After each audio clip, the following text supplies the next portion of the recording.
Pamela, tenés la palabra, así que ahora conectá, compartir pantalla. Bueno, muchas gracias, Noemí.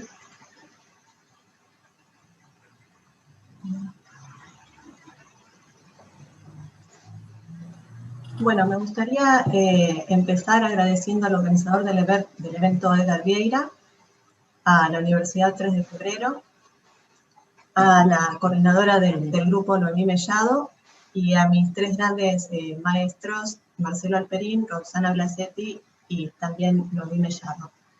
La presentación de hoy está basada en una investigación en desarrollo, es mi tema de tesis, y trata sobre la propiedad intelectual vinculada a los agroalimentos en la negociación de los acuerdos de última generación entre países en desarrollo y países desarrollados.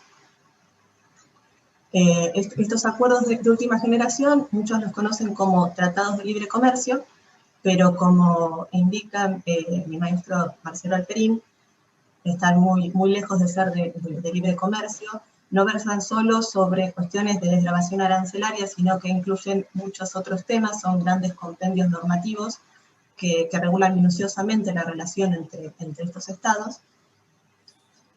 Y esta inclusión de estos temas en estos acuerdos de última generación se debe principalmente al estancamiento o el fracaso de las negociaciones en el ámbito de la OMC. Estos acuerdos de última generación son importantes para los países en desarrollo porque necesitan de un crecimiento económico y esto se vincula a una mayor red o un mayor acervo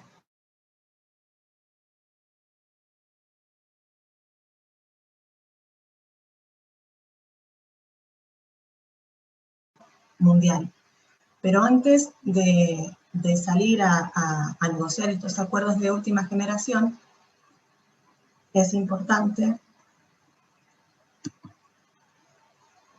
preguntarse qué pueden ofrecer estos países en desarrollo. Más concretamente me voy a referir quizás a los países del Mercosur.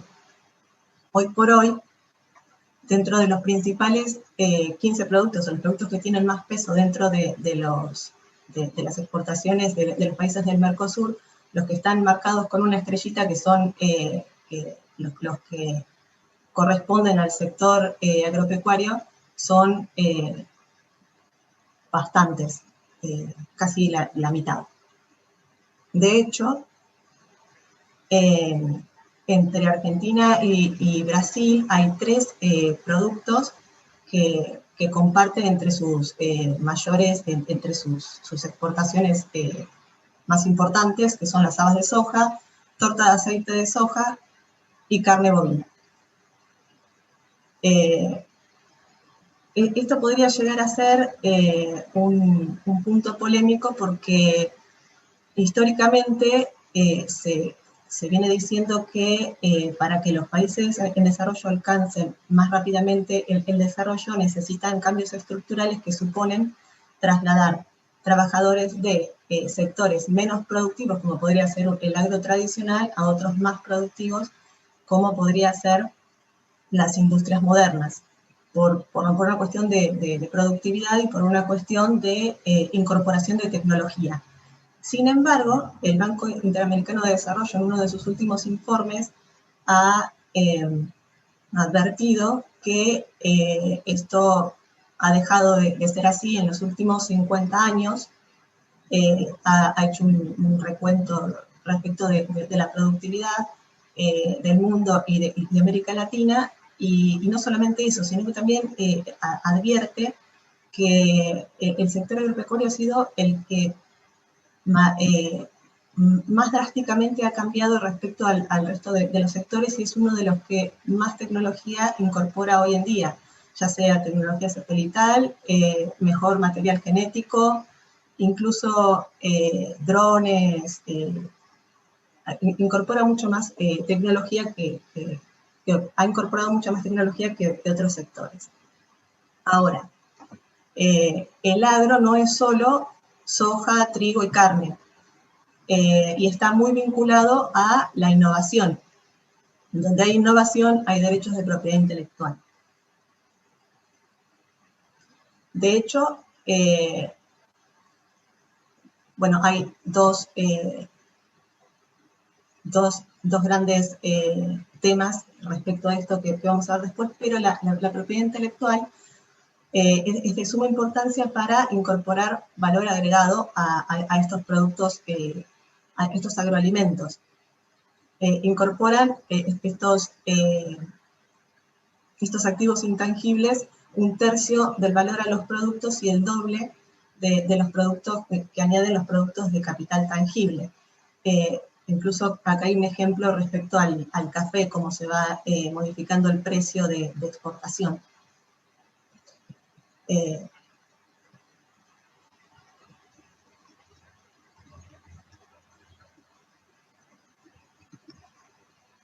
Ahí está.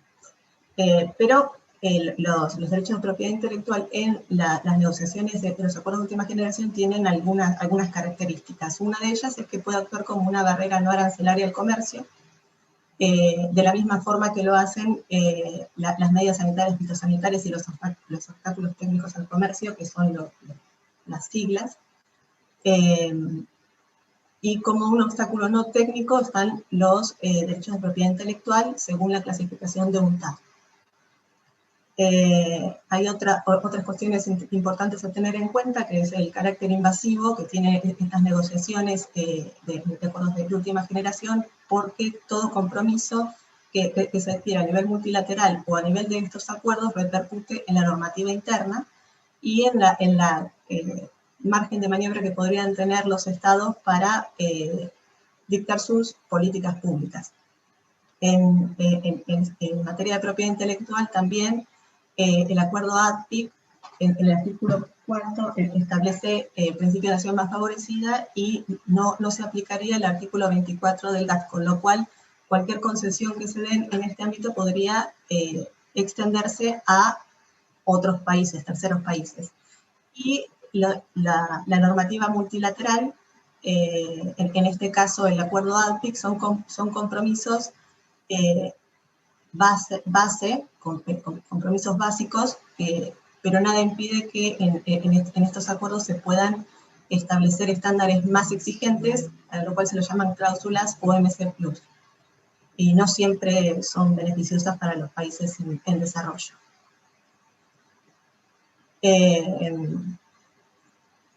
Respecto a las obtenciones vegetales, la biotecnología es muy importante para los agroalimentos.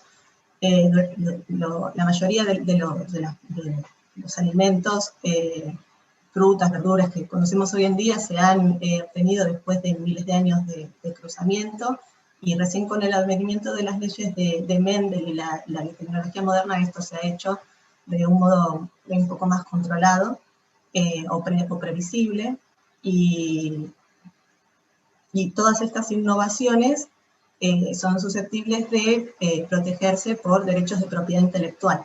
Hay dos sistemas, el sistema de patentes y un sistema alternativo, un sistema sui generis que viene por el convenio UPOV. Este convenio fue adoptado en el 61, tiene enmiendas del 72 y después se modificó en el 78 y en el 91. Los primeros tres son muy similares, pero respecto al tema en cuestión, hay que prestar especial atención entre el convenio 78 y el 91, porque tienen una diferencia clave, que es el beneficio del agricultor. El 78 no se expide respecto a esto, o sea que deja que los estados, mediante su normativa interna, lo decidan, y da la posibilidad de que los agricultores puedan volver a usar la semilla de su propia cosecha, sin necesitar autorización del obtentor.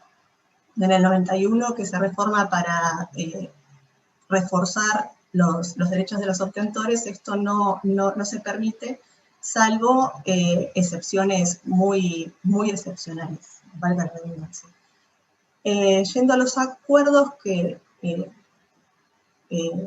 entre el Mercosur, por ejemplo, y la Unión Europea, se otorga la posibilidad de optar por el convenio 78 o el 91, o sea que no requiere ninguna modificación en la normativa interna. En Chile, Unión Europea, es lo mismo. Y en otros acuerdos, tanto en los países andinos con la Unión Europea, sí se comprometieron a suscribir al 91, aunque muchos de ellos, como Ecuador o Colombia, eran parte del UPOV 78. En Centroamérica, Unión Europea es un caso bastante particular porque cada uno de los integrantes de la parte centroamericana era parte de un UPOV diferente, 78, o hay uno del 91 y hay otros que ni siquiera eran parte de UPOV. Entonces, no hace mención al convenio UPOV, pero sí establece expresamente el beneficio del agricultor en el acuerdo.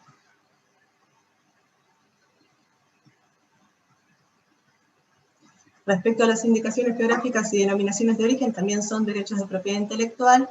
Estos vinculan un cierto estándar de calidad del producto a la región geográfica al que ese producto pertenece, y la diferencia con las denominaciones de origen es que incluye factores humanos, como podría ser el know-how del producto, que se ha ido perfeccionando de generación en generación. Respecto a Mercosur, Unión Europea, cuenta mi maestra Roxana Blasetti, que fue uno de los puntos más controvertidos, y dentro del capítulo de propiedad intelectual quizás el que más concesiones tiene. Algunos ejemplos de estas cláusulas OMC Plus puede ser que establece un nivel de protección amplio del acuerdo ADPIC para todas las IGs, no solo de vinos y bebidas espirituosas, porque el acuerdo establece una protección especial para vinos y bebidas espirituosas que no solamente protege contra un nombre que no proceda del lugar realmente originario o que induzca al error a los consumidores, sino también, aunque esté el verdadero lugar de origen indicado, no se pueden usar expresiones, incluso aunque usen expresiones como tipo, imitación, no se permite. En la legislación argentina esto sí está permitido, y cuenta la profesora que esto puede en perjuicio de algunos productores cuyos productos no llegan a cumplir los requisitos para que su producto sea protegido como indicación geográfica, y usan estas expresiones tipo, imitación, estilo. Van a tener que dejar de usarlos, mientras que los productos de la Unión Europea cuentan con una protección mejor. El artículo 35.9 establece establece casos especiales de protección a ciertos nombres, ciertas IG que se han venido usando anteriormente, pero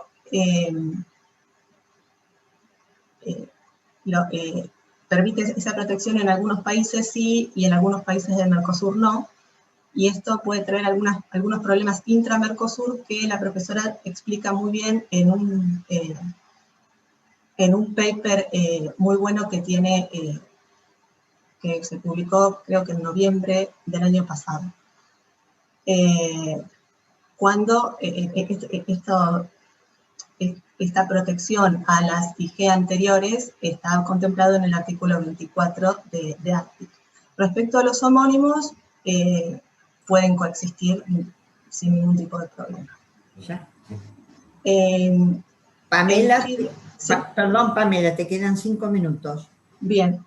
En Chile, Unión Europea, también hay muchos ADPIC Plus. El nivel de protección que se establece para bebidas espirituosas y vinos, tal como pasa en el Mercosur, también se extiende al resto de las indicaciones geográficas, y se establece una lista también de IGs, marcas que protegía Chile y que le dieron un plazo máximo de 12 años para que dejen de proteger, serían cerca de 35 marcas. Y además, no solamente protege denominaciones de origen e indicaciones geográficas, sino también expresiones tradicionales y expresiones complementarias de calidad.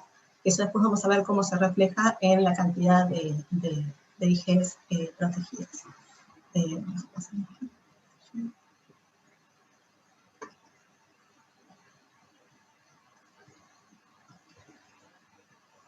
Bueno, la Unión Europea es la región que mayor cantidad de indicaciones geográficas tiene por metro cuadrado. Protege alrededor de 4.800 solo a nivel regional. Una nota de color respecto a que pueden ofrecer los países de Mercosur. Es importante conocer qué es lo que quieren también los consumidores de cada región, y en este caso, en los considerandos del reglamento 1151 del 2012 sobre las indicaciones geográficas de alimentos de la Unión Europea, se reconoce que los consumidores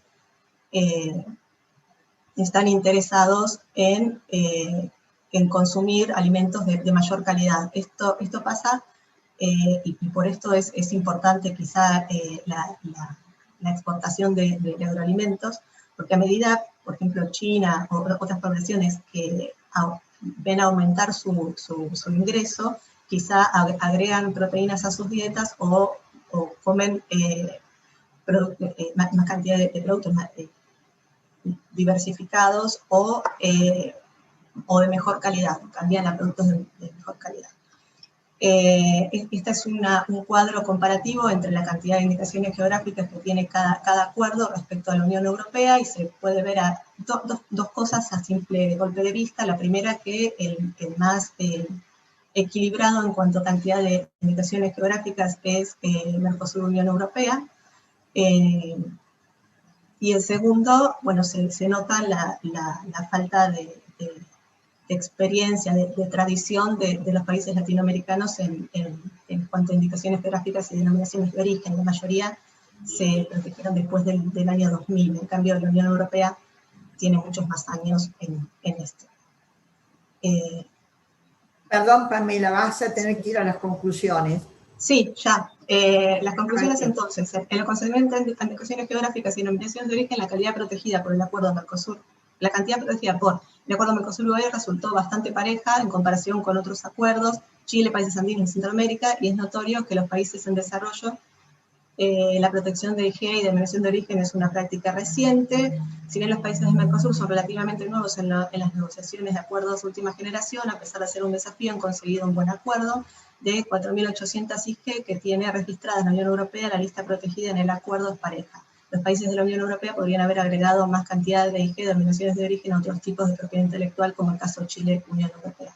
Respecto a la patentabilidad de materia viva y utilizaciones vegetales, salvo los países andinos, han mantenido siempre la opción del convenio UPOV 78. Y los alimentos de mayor calidad o diferenciales son requeridos por los consumidores, y los alimentos con valor agregado son productos que los países de Mercosur están en condiciones de ofrecer al comercio internacional. Muchas gracias.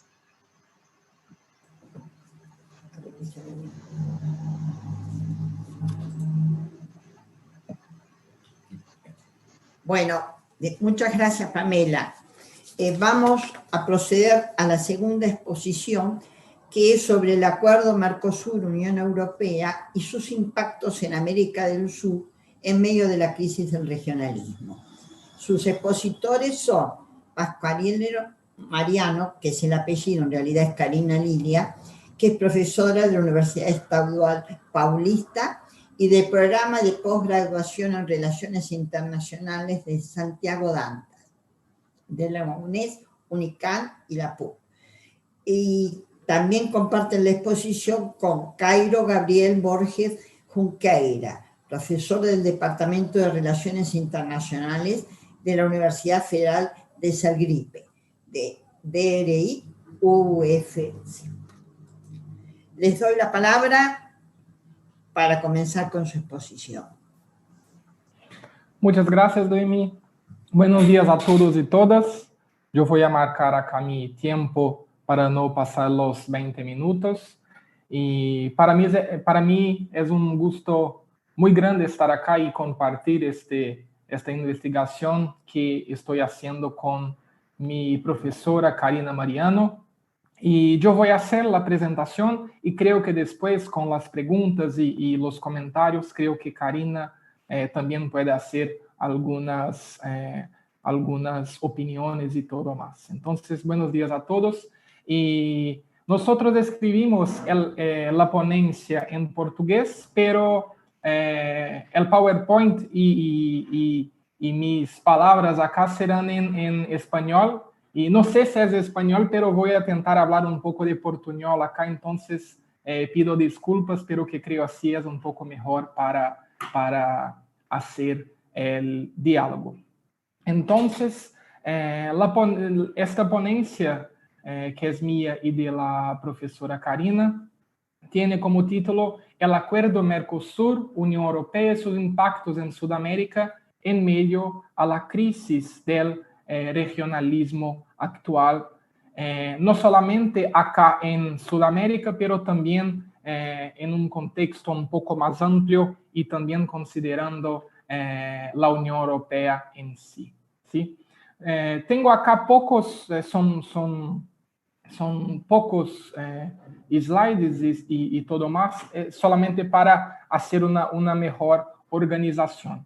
Entonces, la primera cuestión acá es que nuestro objetivo, ¿sí?, de esta investigación, que todavía es una investigación que está ocurriendo, no está finalizada, entonces estamos haciendo eso, y el objetivo es analizar este contexto actual que para nosotros es un tanto cuanto desfavorable a la ratificación del acuerdo Mercosur-Unión Europea. Y sobre todo porque hay una coyuntura actual del regionalismo acá en Sudamérica y también teniendo en cuenta el papel central de Brasil en esta cuestión. Y cuando adicionamos esos dos puntos, la crisis del regionalismo y cómo Brasil se presenta en esta cuestión, tenemos esta coyuntura muy específica, yo diría. Entonces, por supuesto, nuestro enfoque es en el acuerdo, pero también considerando el papel del Mercosur y del regionalismo sudamericano en este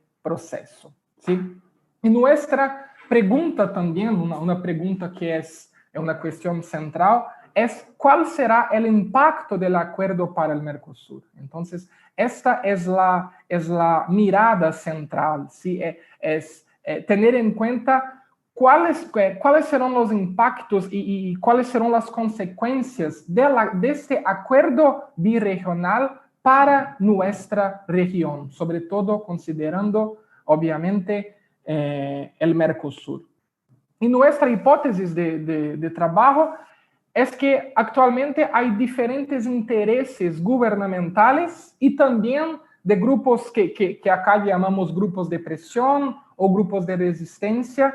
Y estos diferentes intereses tienen en cuenta estos desacuerdos y una mejor disposición para tener en cuenta el diálogo y tener en cuenta también las acciones colectivas en el Mercosur, lo que llamamos de esta perspectiva del consenso. Esta es la principal cuestión acá. Entonces, después voy a hablar un poco mejor sobre esto, pero el acuerdo tiene dos dimensiones que son distintas. Hay una dimensión que es económica y comercial, y hay otra dimensión que es un poco más compleja y es un poco más política. Entonces, yo voy a hablar sobre eso, pero para, ¿cómo puedo decir? Para que la parte comercial del acuerdo Mercosur-Unión Europea se queda bien y los países acá en Mercosur puedan hacer esta dimensión y colocar en práctica la parte comercial, eso puede ser, los países acá pueden colocar en práctica de una forma particular o individual. No hay necesidad de un consenso o de una firma colectiva para la parte comercial del acuerdo Mercosur-Unión Europea empezar acá en nuestra región. Entonces yo voy a hacer comentarios al respecto de esta cuestión también, porque es una de las dimensiones que puede a veces hacer con que el papel de Brasil, no solamente de Brasil, pero el papel del presidente Jair Bolsonaro puede hacer una inflexión en este momento. Sí, yo voy a hablar un poco mejor sobre eso en un segundo momento. Pero ya hablando sobre algunas conclusiones, tenemos este contexto de crisis acá en el Mercosur y también en la Unión Europea, y eso, cuando hacemos esta suma de las crisis, tenemos un periodo, una coyuntura de retraso en la ratificación del acuerdo en el corto plazo. Si estamos hablando, no sé, algunos años, 3, 4, 5 años. Y así,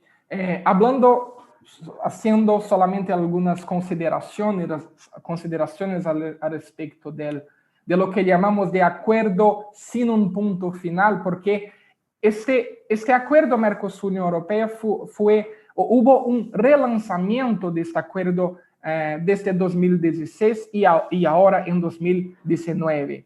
Pero tenemos que tener en cuenta que son dimensiones distintas. La firma, creo que, por supuesto, ustedes conocen esta diferencia, pero es importante mencionar eso, que hay una diferencia entre la firma del acuerdo, la firma de un tratado y la ratificación de un acuerdo o un tratado. Entonces, tenemos esta primera parte, que es la firma, que se pasó creo que en junio o julio de 2019, pero ahora estamos caminando en este proceso que llamamos de letargo para la ratificación en sí del acuerdo. Entonces, las relaciones, haciendo lo que llamamos acá de este background del acuerdo Mercosur-Unión Europea, las relaciones entre los dos bloques empezaron a veces en la década de 80, pero particularmente en la década de 90, ¿sí?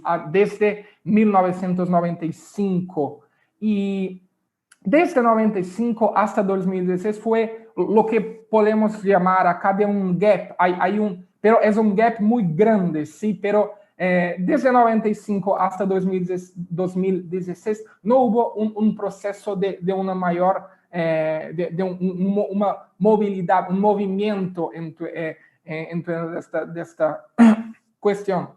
Entonces, el proceso que se empieza a ser un poco distinto y un poco diferente es en 2016, ¿sí? Y hay dos cuestiones que son importantes acá. ¿Por qué hubo este relanzamiento, esta nueva etapa del acuerdo Mercosur-Unión Europea? Acá en Mercosur es importante decir a respecto de los presidentes que estaban acá en Brasil y en Argentina en este momento, que eran Michel Temer acá en Brasil y Mauricio Macri en Argentina. Y los dos tenían este interés en estimular, en hacer una nueva coyuntura respecto de un relanzamiento, como dije, al respecto del acuerdo. Y también debemos mencionar acá el papel, el rol de la Unión Europea, porque cuando hablamos al respecto del sistema internacional de los años 2016 y 2017, tenemos que tener en cuenta que Donald Trump estaba todavía en la presidencia de los Estados Unidos. Y este relanzamiento del acuerdo para la Unión Europea fue un periodo para hacer una cierta oposición a la agenda de Donald Trump, ¿sí? Que es una agenda un poco más unilateral o, en otras palabras, bilateral. Entonces, para la Unión Europea, hacer este lanzamiento, ¿sí? Sería una nueva etapa para dividir y hacer oposición a las ideas y los intereses de Donald Trump, ¿sí? Pero en este contexto que estaba hablando ahora, también debemos decir que es un contexto de de muchas problemáticas y desacuerdos y todo más. Sí, es un periodo de lo que llamamos, y es uno de los tópicos acá del Congreso del Gridale, que es esta crisis que llamamos la crisis del regionalismo acá en Sudamérica. ¿Sí? Entonces tenemos una otra coyuntura, tenemos lo que llamamos acá de este letargo y todo más. Ahora no tenemos más la idea de una liberalización como en los 90, no tenemos la idea también de la marea rosa, la marea rosada, como ocurrió a principios del nuevo siglo. Entonces tenemos una coyuntura de crisis acá en Sudamérica, ¿sí? Y crisis también políticas en varios países de Sudamérica, no solamente, por ejemplo, Brasil o Argentina, pero también en Chile, en Bolivia, en Venezuela, en Colombia y otros países. No quiero hacer una generalización, no es eso, pero hay procesos de crisis. Perú, por ejemplo, no había dicho, pero Perú también es un ejemplo, ¿sí? Entonces, acá tenemos esta cuestión, pero también en Europa, ¿sí? En Europa hay un proceso de lo que llamamos de crisis multidimensional, ¿sí? El Brexit, la crisis del euro, las migraciones, los movimientos que algunos autores llaman de antiliberalismo o movimientos un poco más nacionalistas, ¿sí? Entonces tenemos estas coyunturas muy específicas acá en Sudamérica y en Europa, pero hay esta cuestión también del contexto internacional, con Trump y también con esta crisis del multilateralismo, ¿sí? Y la principal cuestión acá es que esta dimensión, esta tendencia y esta coyuntura que estamos hablando aquí, puede hacer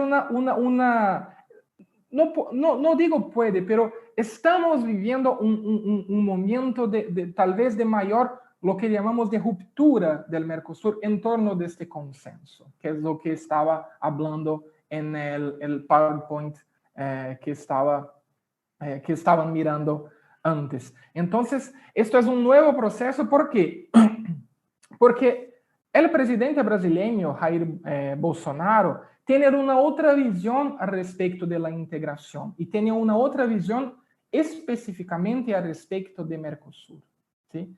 Hay un interés en avanzar con el Mercosur, pero este interés existe en virtud de cuestiones muy específicas y cuestiones que puedo decir que son ideológicas, políticas y también partidarias acá en Brasil, ¿sí? Pero voy a hablar un poco más sobre eso en las conclusiones. Y teniendo en cuenta este proceso, ¿por qué hay atrasos y retrasos en este proceso? ¿Sí? Porque tenemos creo que son más de 30 años para hacer el acuerdo, para firmar y después, por supuesto, ratificar el acuerdo. ¿Y por qué hay este retraso? Porque ahora hay posicionamientos de interés muy distintos en cada región, ¿sí? Hay distintos grupos, distintos partidos políticos, por supuesto, pero yo voy a mencionar aquí es lo que llamamos de esta dualidad que hay entre ambientalistas y el sector agrícola, por ejemplo. En la última semana, por ejemplo, hubo una reunión de los 27 estados de la Unión Europea y los estados no llegaron a un consenso, a una decisión colectiva, ¿sí? Lo que pasó en la última semana tal vez sea una afirmación de lo que estamos hablando acá, que la ratificación del proceso de este acuerdo en el corto plazo va a ser muy difícil, muy difícil. Y principalmente en virtud de estos intereses distintos y diferentes procesos de implementación en cada región, ¿sí? Por ejemplo, Bolsonaro no tiene una buena imagen al respecto del cambio del clima, al respecto de la Amazonia, por ejemplo. Mientras que algunos países como Austria, como Bélgica, no me recuerdo ahora otros, pero hay algunos países que ya dijeron que no van a hacer la ratificación en virtud de las políticas al respecto de los cambios climáticos acá en Brasil y también en Sudamérica. Entonces, ya caminando acá para las conclusiones, lo que tenemos es que hubo en estos 30 años, o tal vez un poco más, diferentes procesos, ¿sí? en esta cuestión. Entonces, la dimensión que había en el regionalismo acá en los años 90 es muy distinto de los años 2000, como también fue distinto de la última década. Y ahora empezamos esta nueva década con una coyuntura también muy específica, ¿sí? Y hablando acá de Brasil, ¿sí? Perdón, Gabriel, te quedan 5 minutos. Ok, gracias, Noemí. Y hablando de esta coyuntura muy específica acá en Brasil, tenemos lo que nuestro actual ministro de Relaciones Exteriores llama acá de una nueva política exterior, ¿sí? Este es una terminología, un concepto que Ernesto Araújo, que es el actual ministro, utiliza, ¿sí? Pero no voy a hablar acá, no tenemos tiempo, tal vez después, pero una de las dimensiones de esta nueva política exterior es hacer un diálogo un poco más fuerte con los Estados Unidos y tener en cuenta un poco más de parcerías bilaterales y no una dimensión multilateral. Entonces, ¿qué quiero decir? Que esta nueva política exterior del gobierno Bolsonaro no es una política exterior que va a fortalecer, a hacer un crecimiento del rol, de la importancia del Mercosur, ¿sí? Entonces, ¿cuál es el principio? ¿Cuál es el principal factor de cambio en esta relación? Acuerdo Mercosur y Brasil. Es que Brasil y Bolsonaro están cuestionando este rol estratégico de Mercosur para realizar intereses propios de Brasil. Esta es la cuestión, ¿sí? Y yo puse acá en el PowerPoint que el consenso decisorio del bloque no parece interesar a Bolsonaro. ¿Por qué?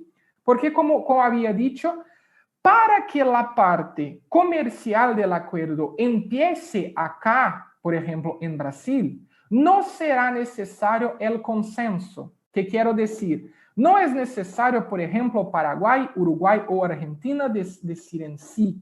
Pero si Brasil, en una manera muy particular y individual, se puede decir así, puede hacer con que el acuerdo comercial empiece solamente acá en Brasil. Entonces, eso es un proceso de ruptura, es un proceso que no es bueno para esa perspectiva colectiva de Mercosur, a través del consenso, que es una de las principales dimensiones institucionales acá.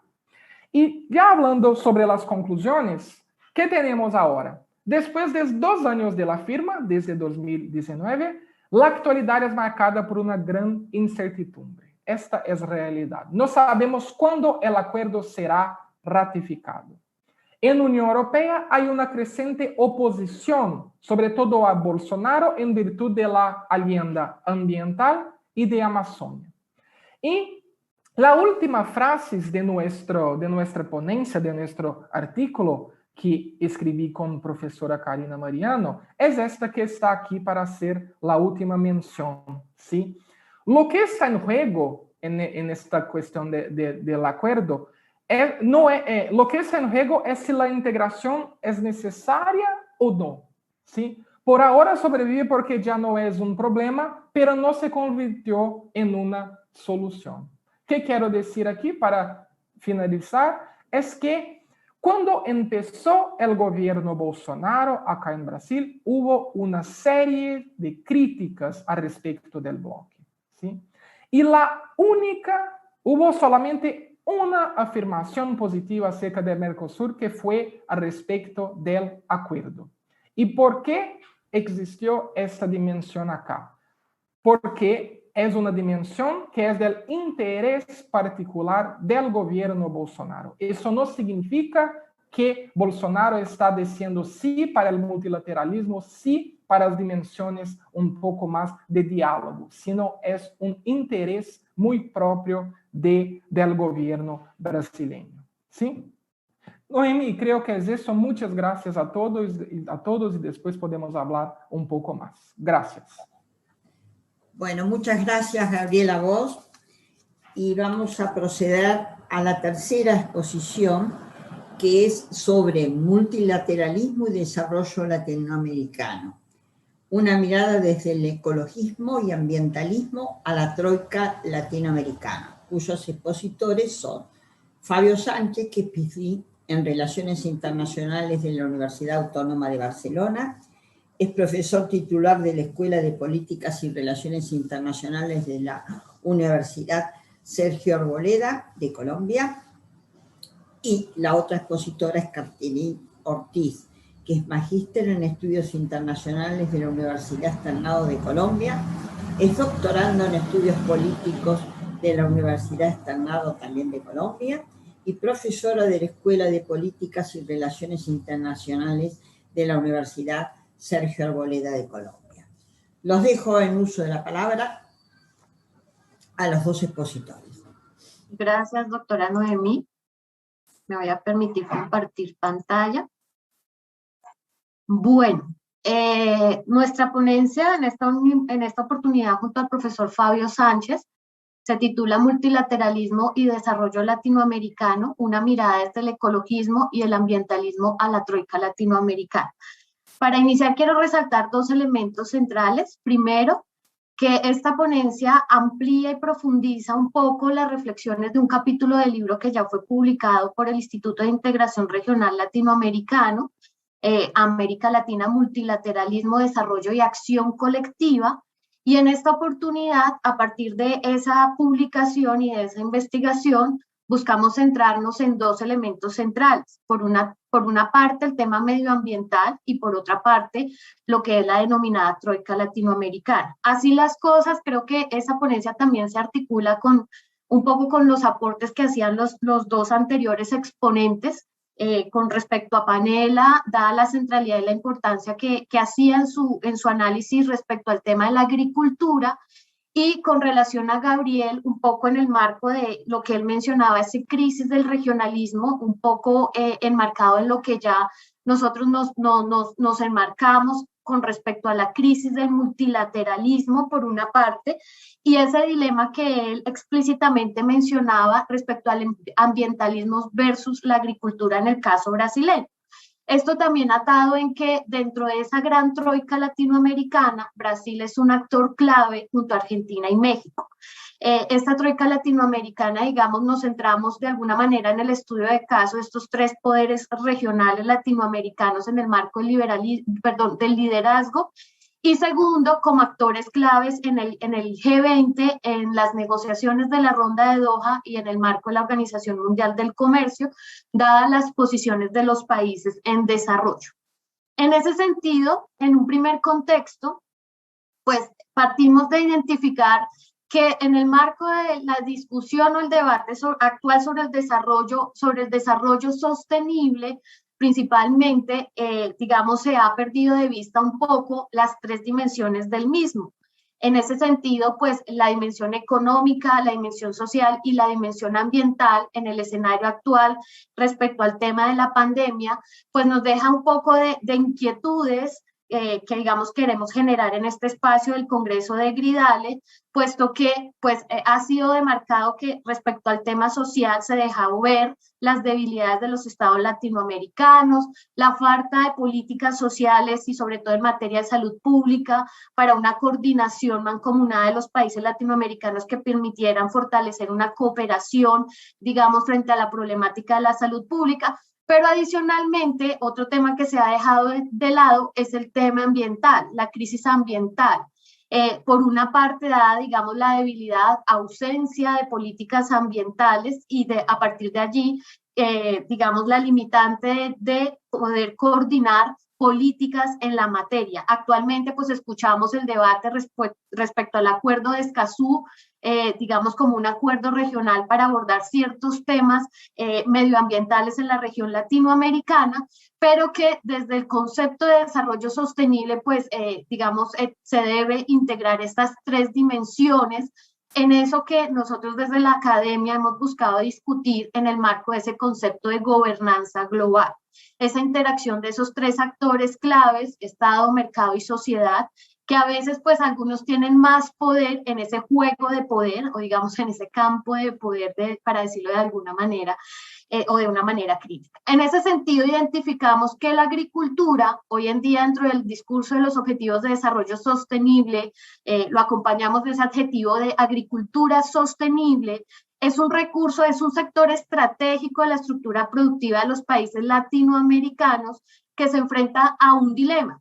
Por una parte, el Objetivo de Desarrollo Sostenible 2, de hambre cero, frente a las políticas de seguridad alimentaria, agricultura sostenible, y por otra parte, lo que es el Objetivo de Desarrollo Sostenible número 8, que habla sobre todo en materia del desarrollo económico y lo que es la ventaja comparativa.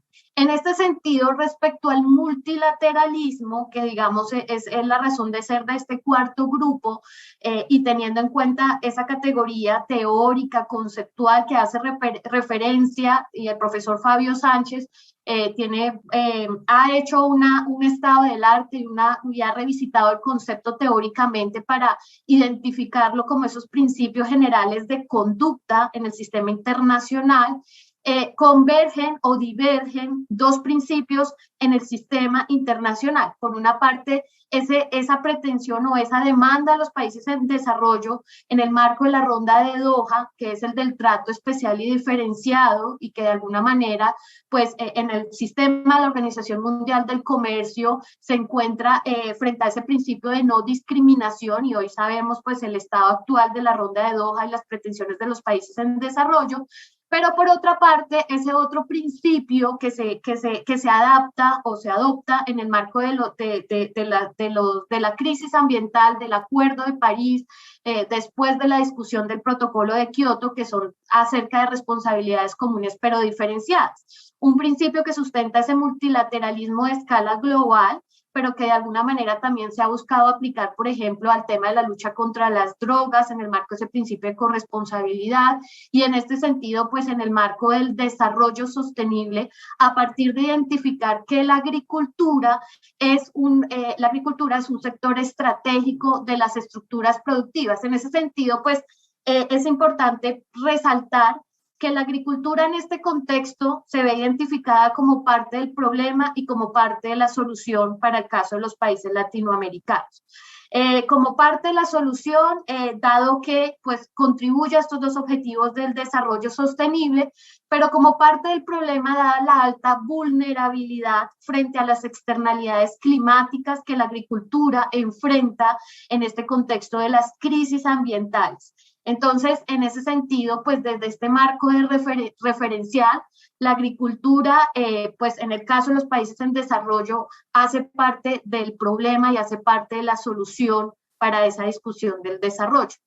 En ese contexto mencionaba la participación de tres actores claves, la troika latinoamericana, sobre todo dentro de ese juego político y esa dimensión político-diplomática frente a esos intereses económico-comerciales.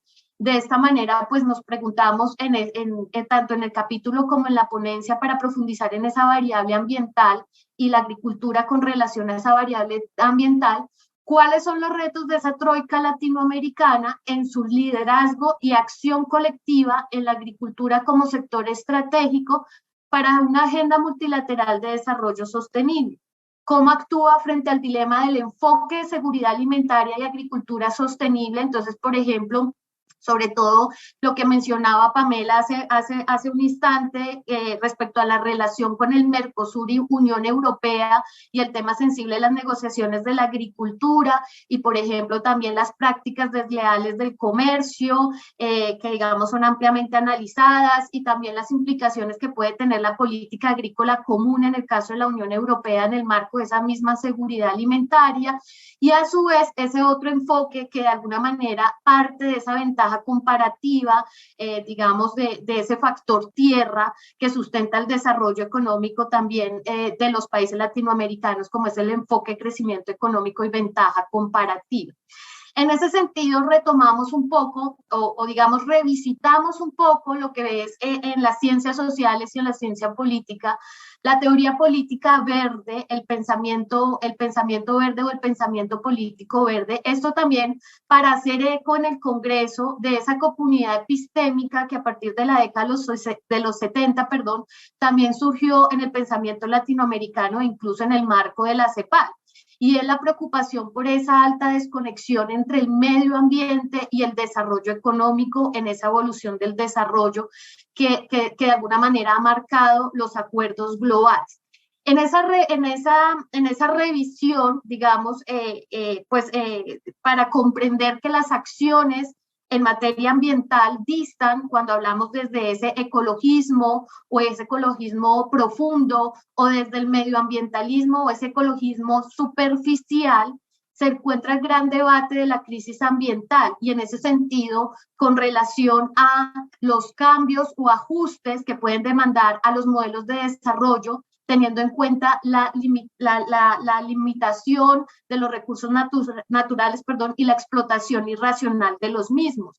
Y teniendo en cuenta también a su vez lo que es en ese contexto, ya comparando las estructuras productivas de los países latinoamericanos, la agricultura dentro de ese gran sector primario y como mencionaba anteriormente, como parte del problema y como parte de la solución. Entonces, esos movimientos sociales que, digamos, también requieren ese espacio político, esa participación política y que, como ya mencioné, de alguna manera el Acuerdo de Escazú busca dar ese espacio político, también son relevantes en el caso latinoamericano desde la década de los 70, que han demandado entonces reformas, ajustes, cambios a los modelos de desarrollo, pero que a su vez enfrentan de alguna manera ese dilema por parte de la agricultura entre la seguridad alimentaria y el desarrollo económico. En el marco del multilateralismo, los dos principios que mencioné anteriormente, que hacen parte de la multiplicidad de principios generales de conducta que sustentan todo este andamiaje institucional en el marco global, en el marco mundial, nos centramos sobre todo en remembrar un poco lo que establece la Declaración del Derecho al Desarrollo de 1986. En esa época de los 70 y los 80, cuando se empezó a plantear los derechos de tercera generación, cuando se empezó a plantear el derecho al desarrollo, el derecho a un medio ambiente sano, el derecho a la paz y la institucionalización de lo que fue en su momento la Declaración del Derecho sobre el Derecho al Desarrollo de 1986, que establece en su artículo segundo, me permito citar textualmente, reconoce en su artículo segundo que la persona humana es el sujeto central del desarrollo y debe ser participante activo y el beneficiario del derecho al desarrollo. Esto dentro del debate de ecologismo y medioambientalismo nos enmarca, o de alguna manera nos enmarca que la perspectiva del desarrollo económico y la relación con el medio ambiente se centra en reconocer el desarrollo primero como un derecho y segundo, que el ser humano se encuentra en el centro del desarrollo, es decir, esa visión antropocéntrica del desarrollo económico, del desarrollo sostenible, que de alguna manera, pues, digamos, nos replanteaba revisitar esa comunidad epistémica respecto a los temas medioambientales para traerlos a colación en esa trípode de las tres dimensiones del desarrollo sostenible. En ese sentido, pues hay otro elemento contextual que es los denominados males públicos, y aquí ya voy a terminar con esta idea para darle paso a mi compañera, a mi colega, y esos males públicos que de alguna manera ha representado la pandemia y que ha representado también la crisis medioambiental frente a las problemáticas medioambientales y que en ese sentido, pues, se encuentran articuladas o dependen en gran medida por las características de las estructuras productivas. Es decir, la región latinoamericana enfrenta problemas medioambientales debido a su dependencia e importancia de recursos naturales, como la minería, la producción energética, y en el caso del cambio climático se pone en evidencia que una porción de la rentabilidad del uso de los combustibles fósiles, la agricultura y la ganadería se logra a expensas del sistema climático. La lenta tasa de recuperación de la naturaleza se hace que esa carga se desplace de manera intrageneracional e intergeneracional. En ese sentido, pues el debate y la reflexión está en torno a esa agricultura como ventaja comparativa, como a partir del factor tierra, el análisis, la reflexión respecto a ser parte del problema y ser parte de la solución.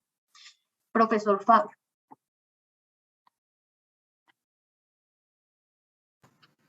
Bien, muchas gracias a todos los participantes, a la doctora Mellado, a Catherine, por la primera fase de esta presentación, y a todo el equipo Gridale, muy agradecidos por la invitación. Bueno, realmente yo quisiera aquí anotar, complementando la presentación, la dinámica de la realidad del poder, ¿no? Un poco analizando en términos desde las relaciones internacionales lo que implica el liderazgo y el análisis que hemos venido estudiando con la profesora Catherine sobre el rol y el ejercicio de poder de esta troika latinoamericana. Y si nosotros miramos, por ejemplo, un índice de poder en donde se suman las capacidades materiales, las semimateriales o las no materiales que hace Daniel Moreno, podemos encontrar todavía una gran diferencia frente a Estados Unidos y frente a otros países europeos. Aquí nosotros lo que hacemos es una comparación y, por supuesto, vemos a Brasil liderando esta troika, después viene Argentina y México. Aquí desde las relaciones internacionales lo que podríamos nosotros encontrar, más allá del debate ambientalista, ecológico y de producción, es reflexionar sobre preferencias de los líderes industriales, ligadas también a las tendencias políticas del momento. Yo creo que aquí es muy importante ver lo que ha ocurrido con el impacto, la emergencia sanitaria del COVID-19 en los procesos de toma de decisiones. Y creo que lo han presentado muy bien los panelistas previos sobre las dificultades que tienen los tomadores de decisión con sus intereses en unas sociedades con bastantes problemas. En el tema de liderazgo y capacidades no materiales, pues estamos viendo una gran dificultad en términos de la asistencia social, la educación, la salud, indicadores sociales importantes, por supuesto, que cada vez se están debilitando más. Y recordemos los recientes estudios de la CEPAL, por ejemplo, y de analistas económicos independientes sobre las dificultades de la región, incluso sobre una depresión económica de unos 10 años que se está calculando en este momento. Entonces, yo creo que la falta de convergencia, la falta de cohesión histórica entre los actores latinoamericanos dificulta de alguna manera lograr un ejercicio mucho más positivo en los espacios multilaterales. Estoy hablando de la ONU, estoy hablando de la OMC y estoy hablando propiamente de la construcción regional también en sí, ¿no? Entonces, yo creo que el liderazgo, poder y cómo medirlo de alguna manera continúa siendo un desafío para los analistas desde las relaciones internacionales, teniendo en cuenta las metas y los temas de los que estamos señalando en este momento. Perdón, Fabio, quedan 5 minutos. Gracias, doctor. Okay. Bien, acá estas cifras, aquí lo que buscamos es analizar el tema de exportaciones para 2018 con datos de la Organización Mundial del Comercio y el desglose de estas exportaciones e importaciones de la troika.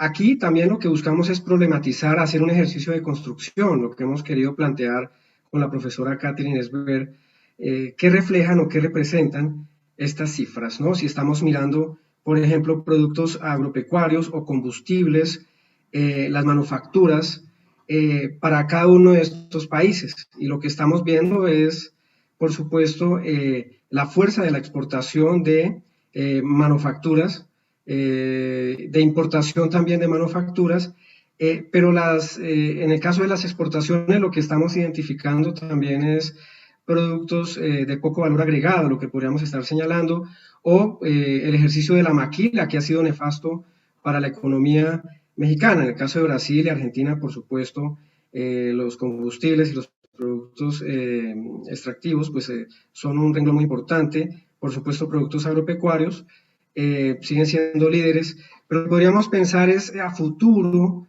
qué impacto tiene realmente con el tema del cambio climático y la afectación a la tierra, con los cultivos también, con movilizaciones de líderes cada vez, corrientes de pensamiento que están en contravía de una modernización a expensas de el desgaste del medio ambiente. Y yo creo que eso, de alguna manera, está impactando desde hace algunos años las preferencias también de lectores.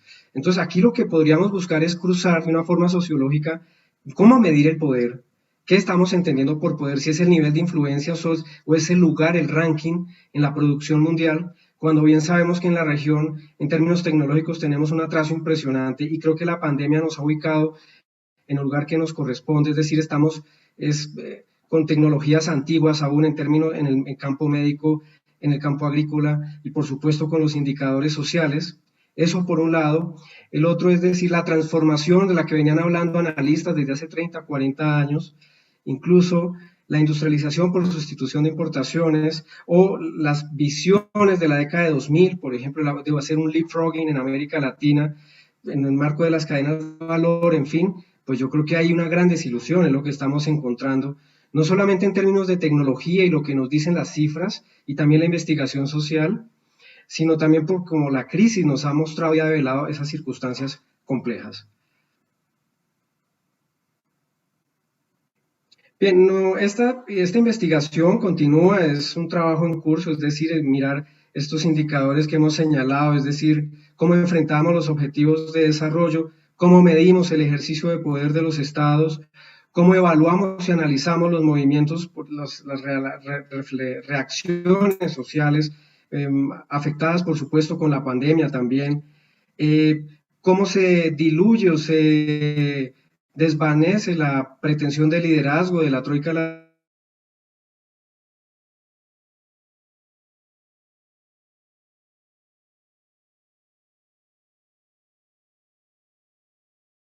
visiones miopes, hemos señalado, de las élites latinoamericanas que no logran consolidar o establecer un equilibrio entre la extracción de recursos y, por supuesto, el desarrollo. Y tres elementos importantes también que quisiéramos anotar.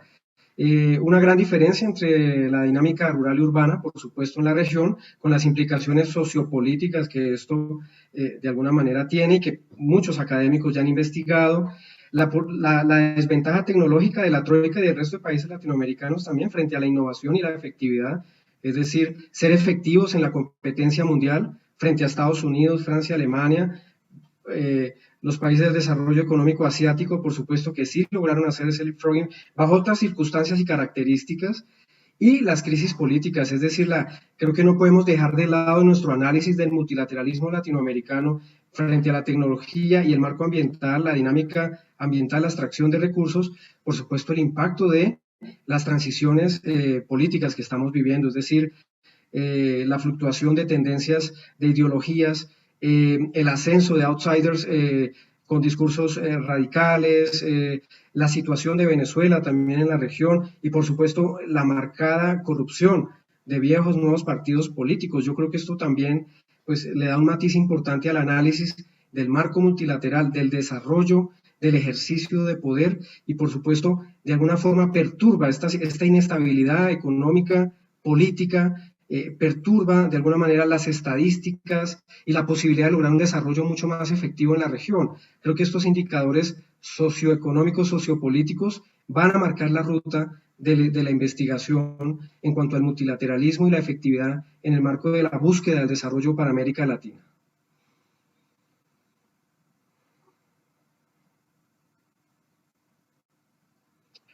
Bien, con esto quiero terminar y agradecerles la atención a todos y muchas gracias nuevamente.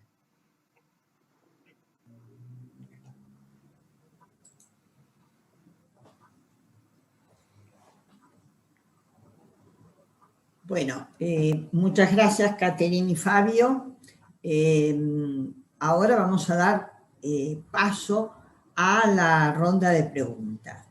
Es indudable que de las tres ponencias que nosotros tratamos de aglutinar en función de algunos elementos que permitiera que las temáticas tuvieran cierta vinculación entre sí y efectivamente la exposición de cada uno de ustedes, que fue muy buena, puso de manifiesto esos elementos en común.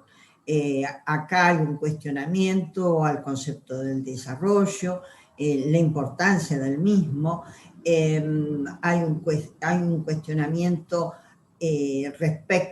un cuestionamiento más que todo una afirmación respecto a la crisis del regionalismo latinoamericana, la importancia de los elementos sociopolíticos que están influyendo, como también la importancia de las problemáticas económicas y aquellas también derivadas de la pandemia. De manera tal que incluso hay también una coincidencia en cuanto a la última ponencia y la de Pamela respecto al papel el rol que cumple el sector agrícola en América Latina. Bueno, damos paso a la rueda de preguntas entre los que están participantes de la sala. Aquel que quiera hacer una pregunta puede levantar la mano, habilitar el video y luego también estaría si hay algunas preguntas por YouTube.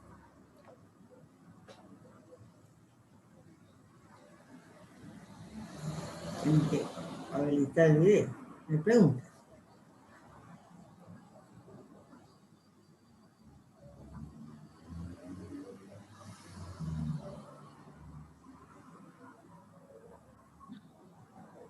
Yo tengo una pregunta, doctora. Sí, Carlos. Sí, gracias. Mi pregunta, bueno, tengo dos preguntas. Una para el profesor Gabriel sobre el tema del acuerdo Mercosur-Unión Europea. ¿Esa no ratificación puede dilatarse mucho tiempo? Es decir, podemos esperar incluso que llegue un cambio de gobierno en Brasil, que muchos dicen que puede volver una nueva etapa de Lula, o en este año y medio antes de que haya ese cambio de gobierno se puede dar ese espacio de ratificar eso que el profesor señalaba de una negociación específica frente al caso brasileño.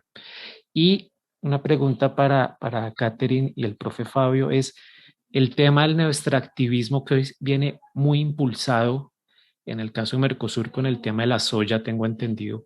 ¿Eso cómo entra a jugar en términos de esta apuesta de la troika, donde especialmente está muy marcado ese proyecto, no solo económico, sino también político del neoextractivismo? O sea, ¿hay algún chance que la troika pueda replantear o dar una discusión en serio sobre el neoextractivismo?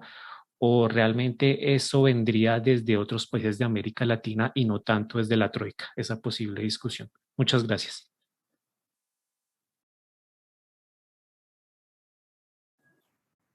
¿Puedo hacer la consideración ahora? Sí, profesora. Sí, Perfecto. Gracias. Y no sé si después Karina quiere hacer alguna consideración también, pero seré muy breve. Bueno. Gracias, Carlos, por la pregunta. Y voy a ser muy, ¿cómo puedo decir? Voy a responder directamente. ¿sí? Y creo que quiere decir es que es posible hacer esta ratificación del acuerdo mientras Bolsonaro está en el gobierno. Tenemos, no sé, casi 2 años, un año y medio de gobierno Bolsonaro y hasta fines de 2022. Creo que es muy... no puedo hacer una afirmación o decir, no va a tener una ratificación porque hay algunas variables y todo más de este juego político que es importante y que a veces, no, obviamente estamos somos profesores y todo más, pero hay dimensiones del juego político diario y todo más que a veces es muy complicado, sí, es muy complejo. Y creo que no, puedo responder así la respuesta sí, Carlos. ¿Y por qué? Creo que no porque en relación a eso, y hay un problema de la imagen de Bolsonaro a algunos de los países de Unión Europea, que fue que pasó en la última semana. Y no estoy solamente hablando acá, por ejemplo, del caso de Francia, del caso de Macron, que es una persona muy central en este respecto. Pero hay otros países que son muy importantes. Yo mencioné, por ejemplo, Austria, y Austria ya dijo que no va a hacer la ratificación si no cambiaren algunas normas y todo más. Y hay también el caso de Bélgica, por ejemplo. El caso de Bélgica es importante porque, por ejemplo, para haber la ratificación de la parte política, Carlos, del acuerdo, es necesario que los gobiernos subnacionales de Bélgica también digan sí para el acuerdo. Entonces, son dinámicas muy distintas. Pero, por supuesto, estoy hablando ahora de la parte política. Para la parte comercial, creo que no es posible en virtud de este proceso de la imagen de Bolsonaro. Hay algunas personas, analistas y todo más, que dicen que solamente va a tener un proceso un proceso un poco más, de menos letargo en esta cuestión cuando cambiara el gobierno acá en Brasil.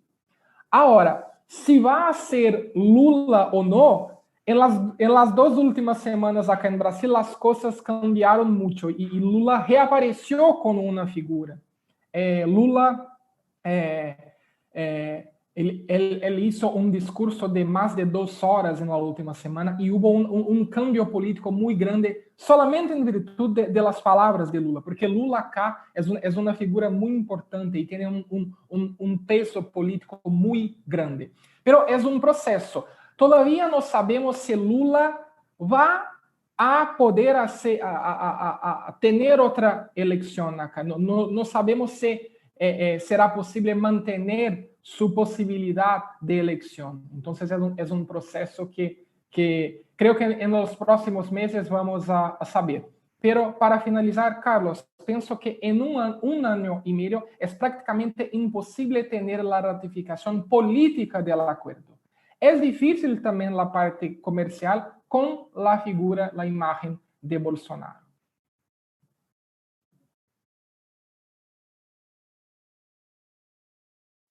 ¿Puedo complementar la respuesta de Cairo? ¿Cómo no? Sí, sí. Bueno, no, quisiera decir que hay que llamar la atención que el acuerdo tiene esos 2 lados, la parte de la cooperación política, ambiental y la parte de la cooperación económica. Y que fueran los problemas con la imagen de Bolsonaro, hay desacuerdo entre los miembros de la Unión Europea, porque Francia usa la imagen de Bolsonaro para decir no al acuerdo, pero no porque esté muy preocupado o solamente preocupado por las cuestiones ambientales, pero sí porque hay intereses internos que presionan al presidente Macron. Y eso es una cosa importante, que lo que nosotros notamos, no lo desarrollamos en la exposición, pero que los momentos políticos internos influyen en las decisiones. O sea, en el caso de la conclusión del acuerdo, pesó mucho el facto de que Argentina estaba en elecciones y que Macri necesitaba tener algún resultado económico interesante para presentar para vender en las elecciones. Así como a Temer le interesaba tener también un resultado para mostrar diferencia a Bolsonaro. Y en el caso ahora de Europa, hay países como Francia que van a entrar en elecciones y que necesitan mostrar o atender a su público. Entonces, eso es un problema. Y otro problema es que en 2022 puede ser que haya cambios políticos en Brasil. Y bueno, y si hay cambios políticos, ¿se mantiene el interés en el acuerdo? Esa es una cuestión importante, porque hoy el acuerdo dentro del Congreso brasilero pasaría fácilmente, pero no sé si en 2022, con la composición que venga a tener el Congreso, si eso ocurriría. Lo mismo en Argentina, o sea, el acuerdo está pendiente de una serie de factores, pero lo que me parece más importante, llamar la atención, es cómo se está flexibilizando el Mercosur, porque el sentido del Mercosur era hacer una inserción internacional conjunta entre los países, negociar conjuntamente. Y ahora estamos caminando para una lógica de cada uno hace el acuerdo que le interesa y cada uno implementa el acuerdo que le interesa. Y bueno, en eso estamos caminando, no para la integración, pero para la desintegración, porque la integración pasa a perder sentido para estos países. Entonces creo que el principal problema del acuerdo de la Unión Europea es que abrió la puerta para esa flexibilización de las reglas del Mercosur y que puede llevarnos a un desinterés más grande por la integración e intensificar ese proyecto de desestructurar todo lo que se construyó en los últimos 30 años. Eso lo es. Gracias. Sí. Ahora la segunda pregunta que formuló Carlos por parte de Catherine y Fabio. Bueno, profesor Carlos Chávez, respecto a la pregunta en ese marco de ese modelo extractivista latinoamericano que digamos hay una reflexión crítica de que tendemos a caer en la homogenización o la universalización de entender el modelo de desarrollo latinoamericano desde ese componente que se centra en las materias primas y en los recursos extractivos. No obstante, hay heterogeneidades. Y aquí me permito citar una investigación que no la traje a colación en su momento, y es la investigación de tipos y variedades de capitalismo en América Latina. Es una visión crítica que demarca las diferencias de los modelos de desarrollo. Pues sobre todo la publicación del profesor Ilian Bisberg, un poco orientado a identificar que se encuentran 4 modelos de desarrollo, existen 4 modelos de desarrollo en América Latina que se han centrado en la explotación y la exportación de materias primas y de recursos mineroenergéticos. Entonces no es el mismo cuando uno ya entra digamos, a dilucidar esas heterogeneidades. No es lo mismo mirar el modelo de desarrollo brasileño al modelo de desarrollo mexicano, que como mencionaba el profesor Fabio, muchas veces en América Latina tenemos el referente de la panacea cuando vemos los datos de la OMC, de la industrialización mexicana, pero lo cierto es que la evidencia remarca que ese 60% de las exportaciones de manufacturas representa a intereses privados en torno a las maquilas, o lo que representa las maquiladoras en el modelo de desarrollo mexicano en el marco de ese acuerdo comercial de América del Norte. Entonces, en ese sentido, digamos, esa investigación de tipos de capitalismo y variedades de capitalismo enmarca un modelo mexicano a modo de subcontratación y rentista por la importancia que tienen esos actores privados desde el mercado en esa industrialización, en esos datos empíricos que muestra la OMC sobre las exportaciones manufactureras de México. En el caso de Brasil, digamos, estuvo enmarcado, dados los cambios y continuidades políticos que hemos evidenciado, digamos, en el escenario político brasileño, en un modelo sociodesarrollismo, así se ha catalogado, entendiéndose un capitalismo orientado por el Estado y dirigido hacia el mercado interior con actores sociales relativamente fuertes.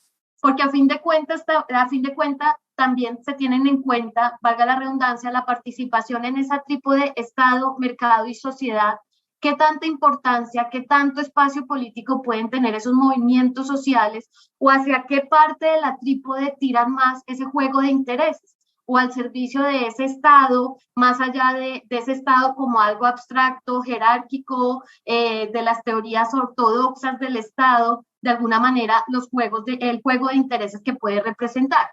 Y en el caso, por ejemplo, de Colombia, que digamos es nuestro referente, se caracteriza más por un rentismo liberal, es decir, somos un modelo de desarrollo rentista que nos centramos solamente, digamos, en facturar la exportación de materias primas sin generar valor agregado, sin generar transformación productiva, sin generar avance tecnológico, lo que nos ha representado pues esa vulnerabilidad ante los precios internacionales.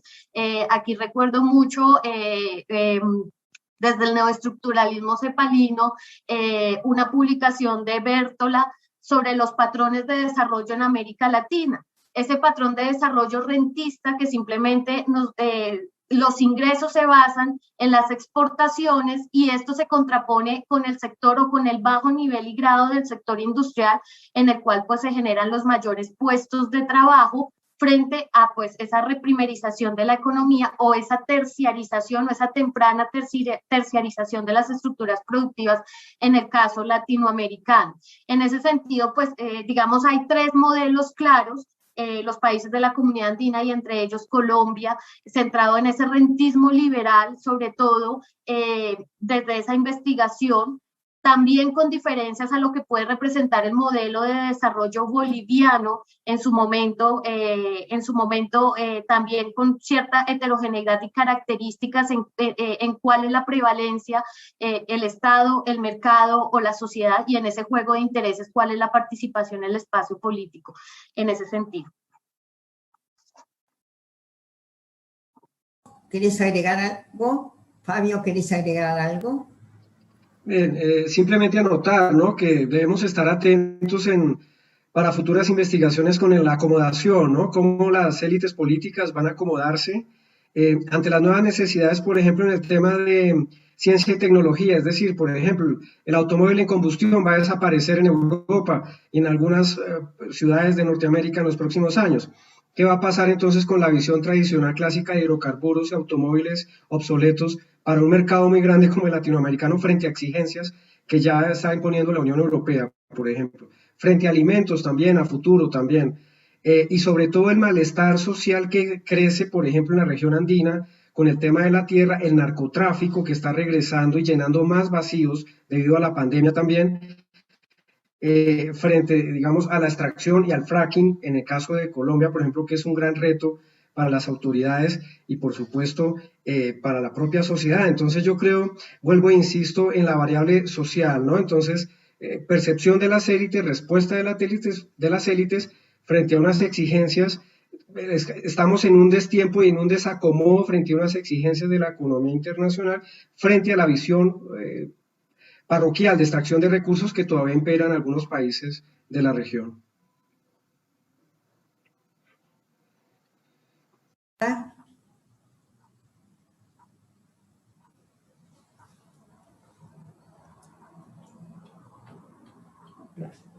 Sí. Pamela, bueno, te quería hacer una pregunta. Respecto a tu ponencia, vos indicaste muy bien que el tratamiento de la problemática se encuadra dentro de las nuevas cláusulas que de una u otra forma establecen los acuerdos de nueva generación. ¿Vos considerás que estos acuerdos de nueva generación, y que precisamente tomaste como estudio de caso los de la Unión Europea con la Comunidad Andina, con Chile, con Argentina, etcétera, etcétera, podrían ser convergentes con el ámbito normativo actual del OMC? En otras palabras, ¿contribuyen o se está creando de manera paralela un sistema normativo que agrava la crisis normativa que tiene el multilateralismo en el ámbito de la OMC?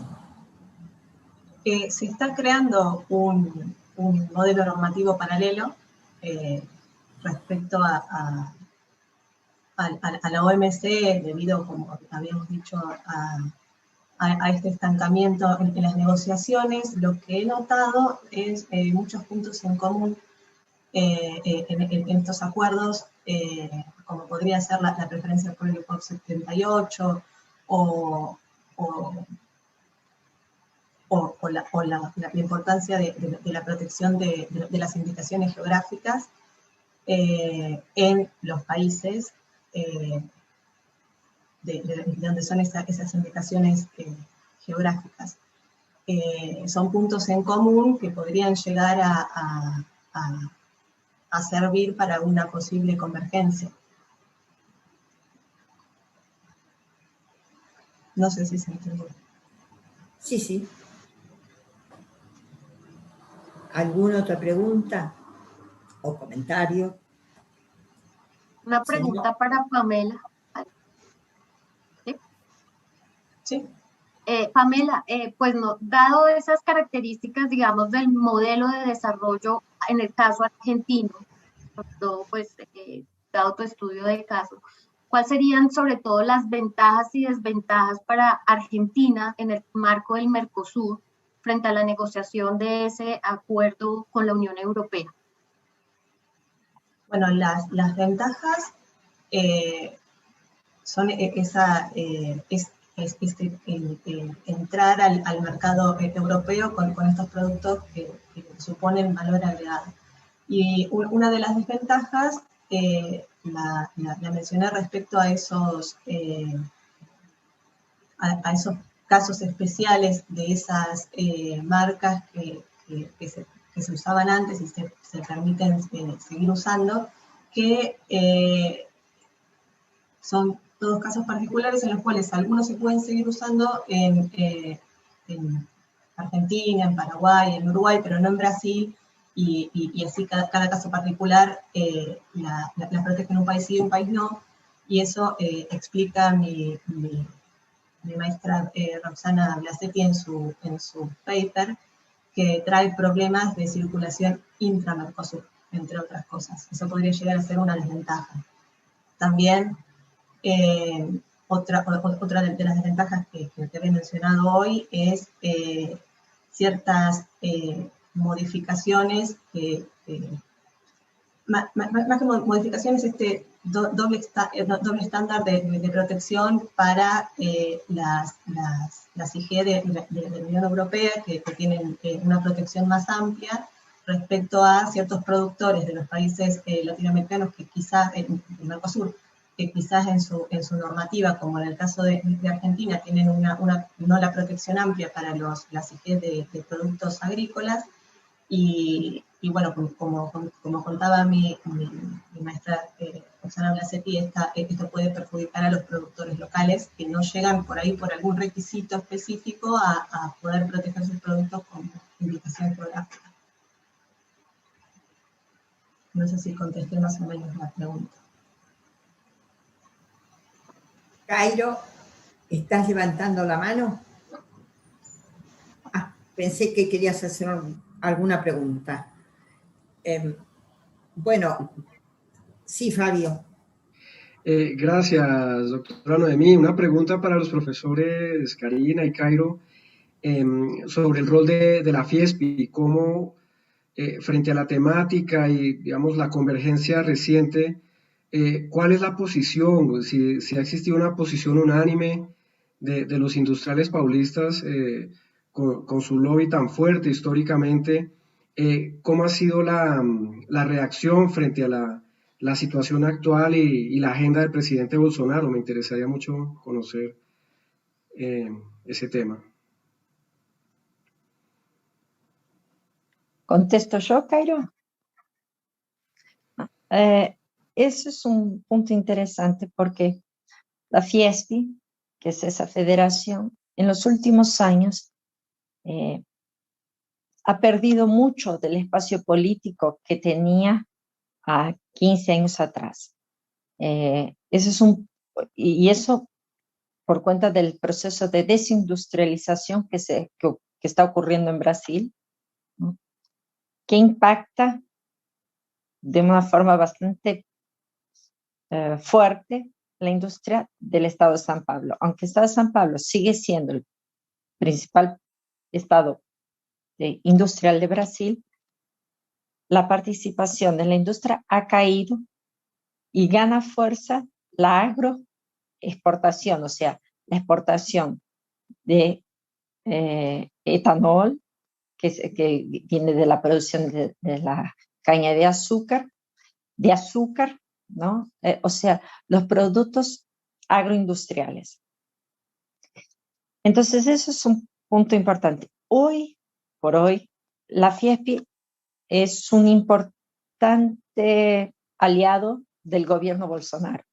El presidente de Fiesp está constantemente apoyando al presidente y sus políticas. Entonces, en ese sentido, no hay una crítica como hubo en otros años, hace 10 años atrás, que Fiesp hacía críticas o sugerencias a los gobiernos. Ahora tiene un papel más subordinado.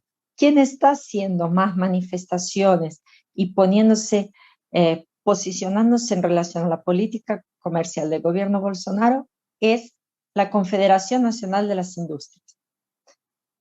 Y la Confederación ha sido bastante negativa en relación a la forma como Bolsonaro está manejando la política comercial, principalmente a la sugerencia de una mayor liberalización dentro del Mercosur y de la realización de acuerdos de libre comercio con algunos países. Entonces, por ejemplo, Corea del Sur, que Bolsonaro y su ministro de Economía han propuesto de hacer un acuerdo de libre comercio Mercosur, Corea del Sur, al cual Argentina en un primer momento se opuso. Y bueno, la CNI se manifestó contra, hizo estudios, y ese es un punto importante. De parte de Brasil no hay ningún estudio hecho por el Ministerio de Relaciones Exteriores o por el Ministerio de Economía sobre los impactos del acuerdo con la Unión Europea o los impactos de cualquier acuerdo de libre comercio que estén pensando en negociar. O sea, la defensa del acuerdo es, probablemente nos va a traer beneficios, pero ¿qué beneficios?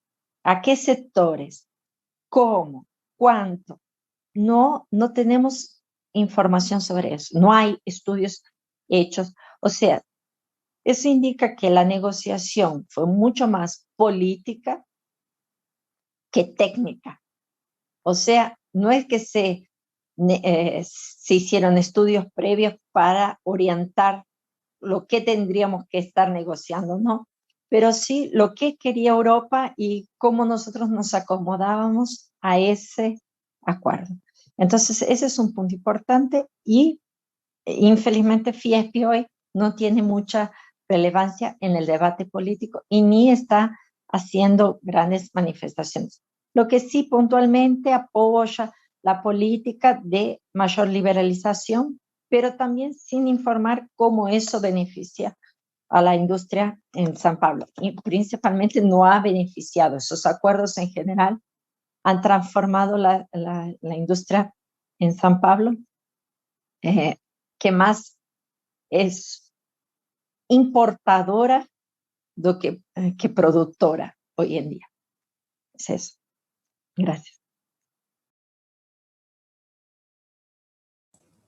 Bueno, si no hay más preguntas, levantamos la sesión para el intervalo que tenemos entre las 12 y las 13 horas, a no ser que alguno quiera retomar la palabra para asentar algún concepto, rectificar algo, ratificar lo dicho, alguno de los expositores. Es decir, es una nueva oportunidad de unos 5 minutitos, ¿no? Porque nos queda este tiempo, si no levantamos la sesión.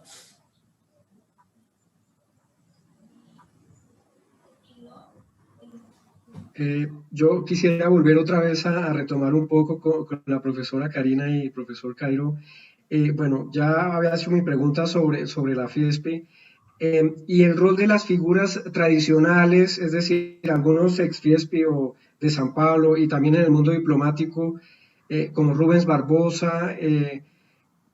¿Qué pasa con esas voces clásicas? Podríamos pensar un poco, ¿no? De la inserción internacional, y de Itamaraty, el rol de Itamaraty en este momento también. ¿Qué pasa frente al tema con ellos?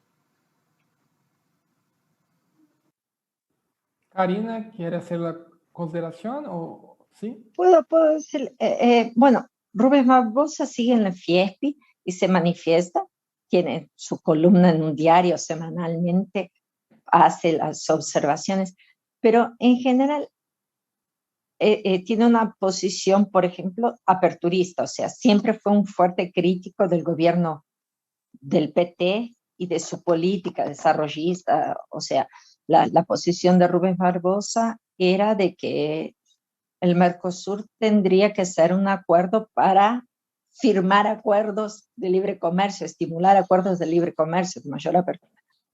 Entonces, en ese sentido, no veo contradicciones en las posiciones. En relación al Ministerio de Relaciones Exteriores, ese sí ha sufrido un fuerte, vamos a decir, modificación, porque el actual ministro rompió con toda la tradición brasilera de política externa. ¿Rompió en qué sentido?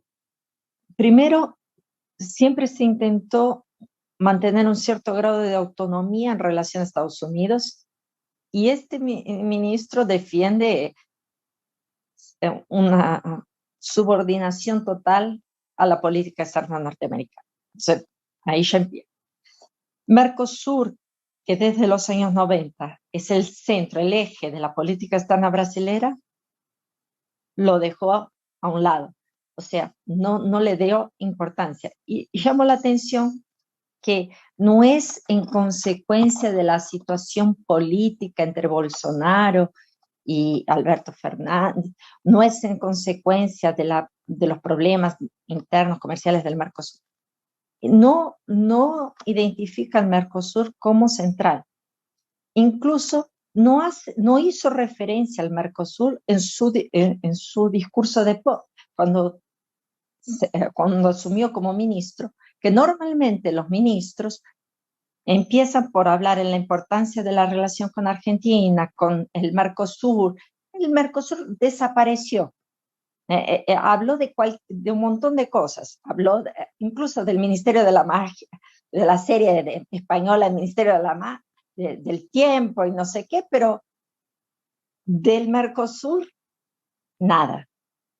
Y finalmente, por su posición ideológica en la política externa, que es contra el multilateralismo, es contra lo que él dice de globalismo, y que, siendo China nuestro principal parcero económico, es contra China.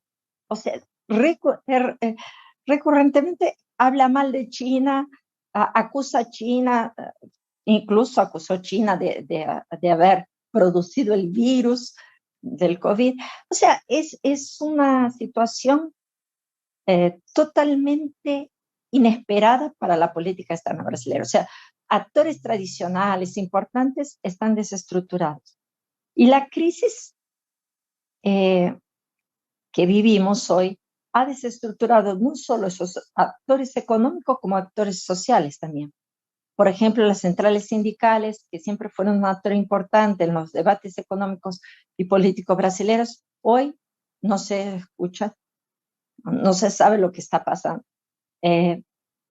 Hoy en día hay una profunda crisis institucional en Brasil y los actores tradicionales están buscando reencontrar su papel y su local. Pero es una situación bastante difícil que con la pandemia se agravó más. Pero no es resultado de la pandemia, es anterior a la pandemia. Así como en otros países sudamericanos, o sea, la crisis ya viene algunos años y la pandemia solo intensificó, pero Ese es un problema importante. Y si nosotros miramos alrededor, lo que notamos es que perdimos todos. La verdad es que en los últimos 10 años perdimos todos. ¿Y quién está ganando? Es China. O sea que está avanzando y eso está desestructurando todas las economías y todos los sistemas. Entonces es una situación bastante difícil y que pensamos que la integración podría ser un instrumento para enfrentar eso, pero no se ha mostrado eficiente en ese sentido, o los gobiernos y los principales actores no la están reconociendo como tal. Creo que es eso. ¿Puedo hacer solo una adición, profesora Noemí? ¿También? Sí, gracias. Gracias, Fabio, por su pregunta. Y quiero decir, por ejemplo, esta cuestión que Karina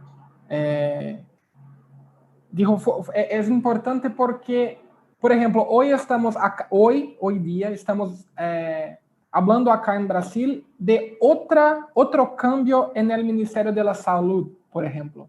Y tal vez tendremos el cuarto ministro de la Salud desde que la pandemia empezó. Entonces, es solamente un ejemplo para decir cómo eso es muy complejo.